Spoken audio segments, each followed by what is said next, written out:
I was in Angola emigrating. My purpose was to travel to Europe. Over there I made friend and we were like a family, eating together and sleeping together, facing life together. For the people I met there were really a family, though we only met there. We built family bond. The Lord helped me and some of us, and we traveled to France. But many of our friends that were like family stay in Angola. Months later I got a call from one of the sister I left in Angola. She told me the economic situation of the country has deteriorated. The country is no longer the way you left it. I am calling you for help because I have no job and unable to pay the rent. Since I always preach that we should practice liberality, charity and help those who are less fortunate and privileged, I did not hesitate. I sent my friend $200, but a week later I saw many missed calls of my friend in my phone. I wonder what was wrong, for I already sent her the money she wanted. When I called her she said to me, "Our friend that had traveled with you to France told me that she gave you a $100 that you were supposed to give me.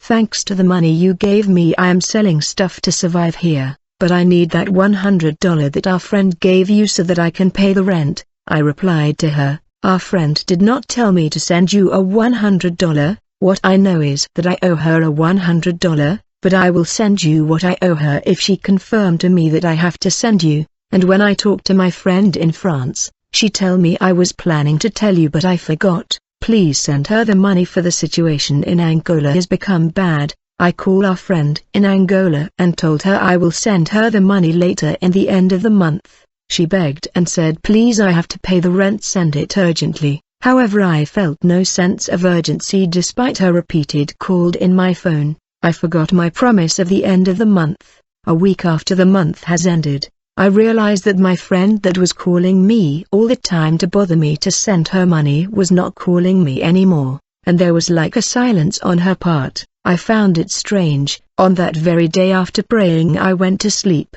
Immediately I heard the audible voice of the Lord, who told me, "Adeline, I have come to take you to the tribunal. I want to see how the court proceeding and prosecution will be today in the tribunal." I said, "Really?" The Lord said, "Definitely." At that moment I saw that I was back in Angola in a facility like a house. He told me, "Sit down and you will see what is happening outside." When I looked I saw outside like many container. There were people in line inside these container. They formed a queue before the desk of the judge, and they were called one after the other. The Lord said, "What you are seeing outside is the tribunal of the night. You have to see what will happen. The people that you see in the queue have come to accuse people in the tribunal. They have come to press charges and launch judicial procedure against people. You must hear how they accuse people and hear what they say." I saw a woman in the queue being called forward to come and press charges. She was asked, "Who do you want to accuse?" She replied,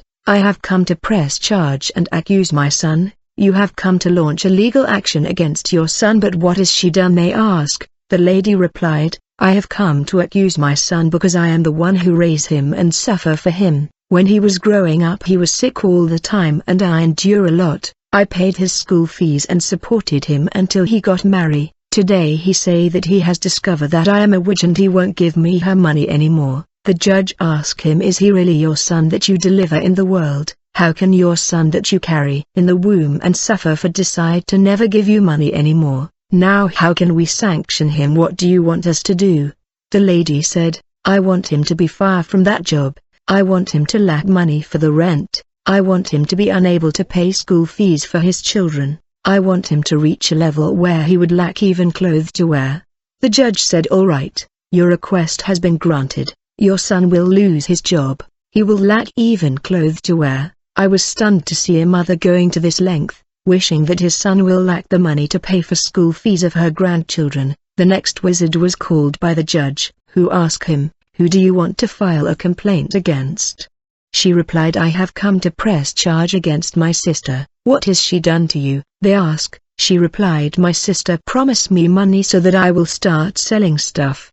But since she promised me the money to start trading, she is unwilling to give me that money. She refused to keep her promise. I left her a lot of time to keep her promise, but I have reached the limit. I decided to press charge." The judge asked her, "Did she really promise you money so that you start selling things?" She replied, "Absolutely." The judge asked her, "What do you want us to do to her?" What is the condemnation you want for her? The lady said, I want her to die. I want her to fall sick and suffer seriously before she die. She has to suffer at least 6 months in sickness before she die. The judge replied, your demand is granted. Your sister will suffer for 6 months with sickness, then she will die. I was stunned. I said, really, this woman wants the death of her own sister just because she is taking time to give her the money that she promised her? I wonder what kind of tribunal is this? People are accusing even their family member, and demanding evils, misfortune and calamity to befall their loved ones.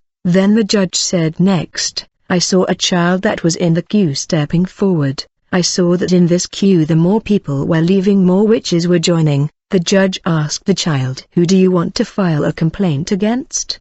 He replied, I have come to accuse my mother. She has beaten me for something I don't know. I told her that I did not do it, but she kept saying it was me and she beat me, though I am innocent. The judge asked him, since you are innocent, what do you want us to do to her? The child replied, I want her leg to suffer for 3 months. She must endure extreme pain with her leg for 3 months. I want to hear her crying in her room for pains. She must experience pain. Even if she take medication, it will not work. The next person was a lady. She said, I have come to file a complaint against a man who owe me money. Since he borrowed my money, he only gave a part of the money. Since then he does not want to pay back the debt. He also borrowed clothes from me that he wear, but he still refused to pay me. I am tired of asking him, for she keep lying that he will pay. The judge asked, what do you want us to do to him? The lady said, I want him to suffer all his life. Let chronic sickness become his life. The doctor must not be able to diagnose this sickness so that this disease will become his life. He has to suffer all his life. Because of sickness, I want him to lose all the weight so that he will understand that he should pay back the debt when he borrow. The judge replied, your request is granted. You will see with your eyes how he will suffer in his life. I said, what kind of tribunal is this? How can people go to this length? To my great surprise, the next person that stepped towards the judge was my friend of Angola that I sent $200, that I was supposed to send another $100. I said, what is this woman doing here?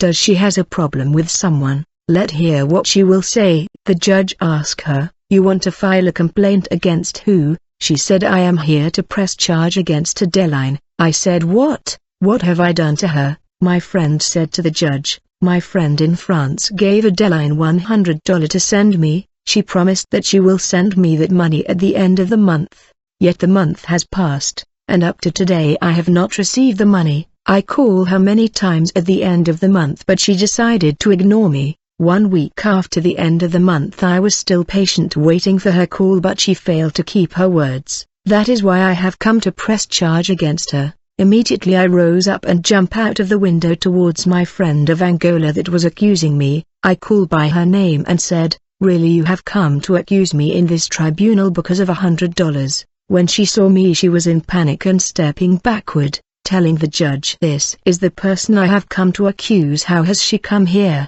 She should not be here. I said to her, why have you not mentioned that I gave you $200? She replied, that's another matter. The fact is that they gave you $100 to give me, but you are refusing to give me. That means that my accusation is founded. Since I think I am right, I have come to press charge. The woman was surprised how I was here, and she was stepping back, scattering people that were in the queue. I pursue the woman in the street of Angola. She kept saying, how have you come here?